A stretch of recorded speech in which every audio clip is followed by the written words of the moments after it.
Hi there. We're the Green Team Energy, Team 10, and this is our site, which is Redmond's Hill, in Kevin Street, and Wexford Street in Dublin. There's a certain number of challenges and opportunities that we identified within the site. First of all, the site has a salable culture. There's a great mix of housing, of colleges, and of it's good social housing and daytime and nighttime economies. However, we feel these don't quite intermingle, so hence the salable. It's transient. There are through traffic, especially at night and at different times of the day. There's certain infrastructure, perhaps issues around perhaps maintenance of the social housing, or perhaps some derelict sites in the area. There's the obvious issues of climate in Ireland, and as well there may be some noise pollution at night. However, we also identified some opportunities out of these. There are social spaces in the nighttime economy and daytime economy, so that these salable could become a melting pot. The infrastructure exists. Some infrastructure has existed, limited parking. There's been bike encouragement, etc., through lanes and a free bike scheme. And we think that there are gains to be had in this intergenerational demographic between the residents, between the businesses, and between college students. So surrounding energy, that we also have some challenges and opportunities, especially within this site. The possible high consumption, the issue is essentially that there's a 20-hour day in this area, especially on weekends. Different users use peak at different times. And so thus there are issues around responsibility. Like large-scale colleges may use perhaps as much as 80%, we figure, of energy. But people who are actually at those colleges may not be the ones contributing to the community and paying for it. So there are issues also around the public and private nature of energy, and energy as delivery as a service, especially in these times. A lot of these services are privatized. So thus there's issues of responsibility, like who really is responsible, who sets the game. There's an expectation that, as well, that electricity as a system, it works. When the light switch is on, we expect it to go on, but often we don't think what's happening or about the delivery of the service. And as well, also the nature of climate. Again, in Ireland, there's higher usage in the winter than in the summer. Also there's opportunities. We think bill payment, for example, has been changed dramatically over the past few years through direct debit and online services. Energy consumption data through smart metering. It's kind of being collected. There's nighttime meters, so there's opportunities we feel around there. There's also open data precedent in public service in Dublin through Dublin. We feel there's economies of scale and density that can also be harnessed. So our idea is this: what happens on the other side of the switch, essentially. How can we reflect the different ways energy is accessed and consumed in the area? Because we feel it's about access. Are there better ways of empowering consumers to make better decisions surrounding the way their energy is delivered, even if they're just through traffic in an area? And challenges exist in increasingly automated ways we pay our bills. So Switch is a social network around energy. It involves gamification through social interaction and community development, a personal dashboard which has live data and benchmarks. So instead of getting a sticker shock after 2 months, you can see the energy and become empowered to reduce your energy before it happens. Also, there's social innovation through paying the bills. So you can contribute to sustainable development in your community like Brickstarter. This is also an example. The idea is that we're building on existing technologies. Consumers have already adopted some of these technologies through other things, other apps. Smart metering provides live data upwards to the energy provider, but is there a way of measuring it, bringing it to us as we use the data? And is smart metering just smart watching? Like who actually has the power, essentially? Who's it smart for? So we want to make energy visible, accessible, increase access, and share responsibility across this diverse community, and even amongst through traffic and the people who consume the energy who may not be directly impacted by its consumption. So here's a video which we will show you, which is our user scenario starring our mascot, wherever she is.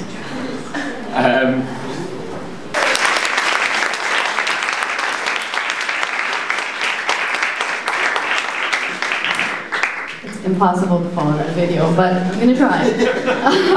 Okay, so, all right, so that's great, Switch is a social network on energy, but how does it actually work, and what does it mean to you guys that are actually looking at the sort of details of it? Here's where we have sort of introduced how Switch gets built. So Kadima facilitates smart meter open data. Kadima is an existing organization in Dublin City that does basically, in their mandate, they identify themselves as the mediators and the sort of advisors between the public service provider, or the provision of energy, so the providers, and the actual users, so the consumers. That's how they define themselves. And they're really interested, obviously, in sustainable business practices or in sustainable practices around energy consumption. So the way that we see them entering the map of Switch here is that they will be the facilitators between the energy providers and the actual users of Switch. The idea is for them, what's in it for them is that, again, it's part of their mandate, and it's important for them in that way, and it switches the way that we're collecting information. So organizations are already collecting information, service providers are already collecting information, and this allows them to play that advisory role in real life and switch who can access that information. So there's that concept of open data. Nice.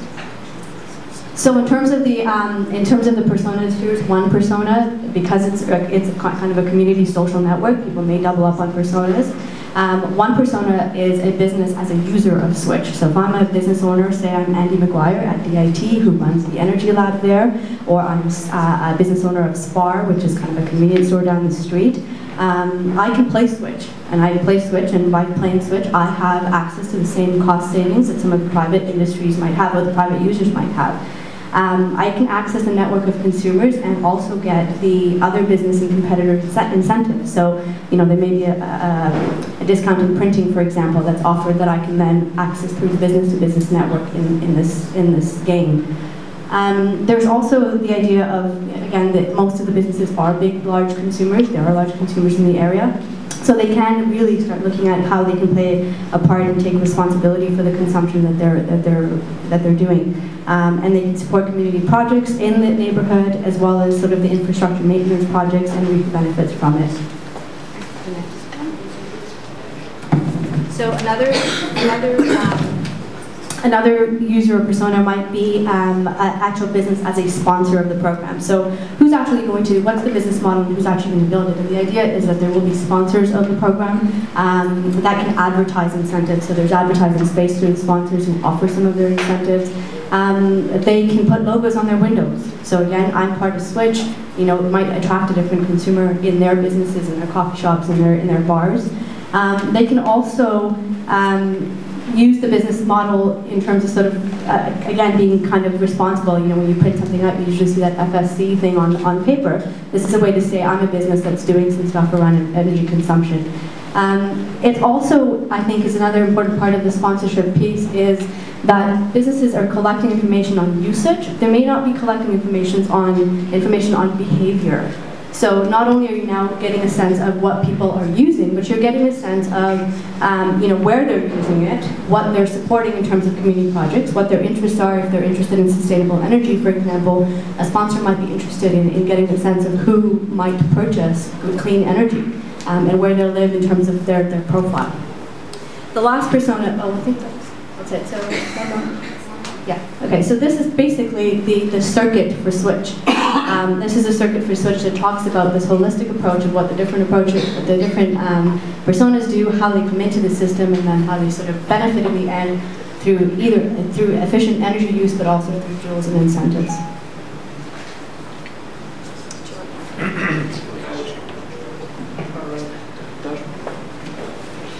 So this is what we would see once we log into our personal dashboard. So each user can see his own consumption over a certain period of time. We can see a reduction or increase in use. There would also be some sponsored ads, as well as community projects that are sponsored by contributors from within the community, as well as private sponsors. Also, we have the access point to the actual Switch game, which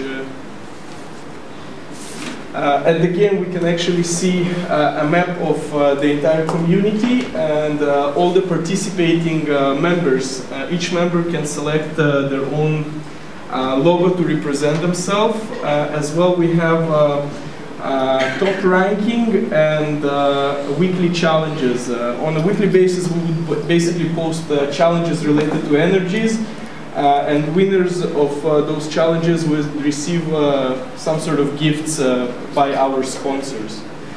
Overall, next. Okay. So just very quickly, our visual methodology we use because I guess we're building on what already exists.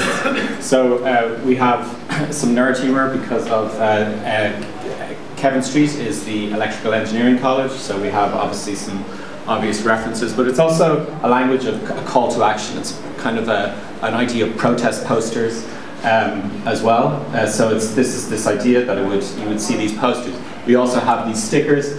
Those stickers, they could also be a call to action. This kind of Dublin City Council may not like this from a graffiti point of view, but again, it repeats the same mentality that people. It's activism. However, the sticker obviously also represents. In the community, the spatial, so these posters could kind of mark out spaces that you could contribute to upgrading, and then this is the, as you can see, it's between Yelp and other stickers in the window of coffee shops of local businesses that both says swap your incentives here. Also, it says we are also playing a game. We are responsible business owners. And then online, we have a bit more. Developed that would work better in the game.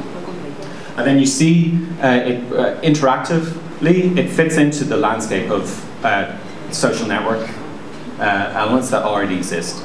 The idea is that we're building on technology that already exists, sort of like, let's say, Runkeeper or some other apps that we're not trying to change the world, we're not trying to change what already exists, so it's gamifying what you do. And then this is our success, our measure of success.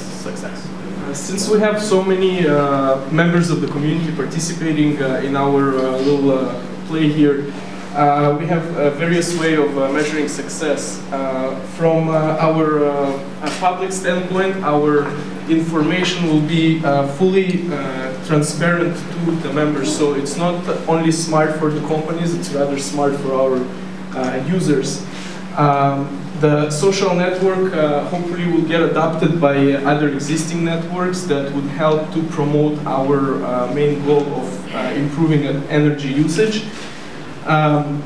We would like to see more community improvement projects such as replacing stairwells or some sort of improvements within the neighborhood that would be sponsored by contributors, both from the private and public sector. We would like to see on the long run that more service providers jumping on this train, so we can make our network available both for gas, energy and other service providers. And that's about it. Thank you so much.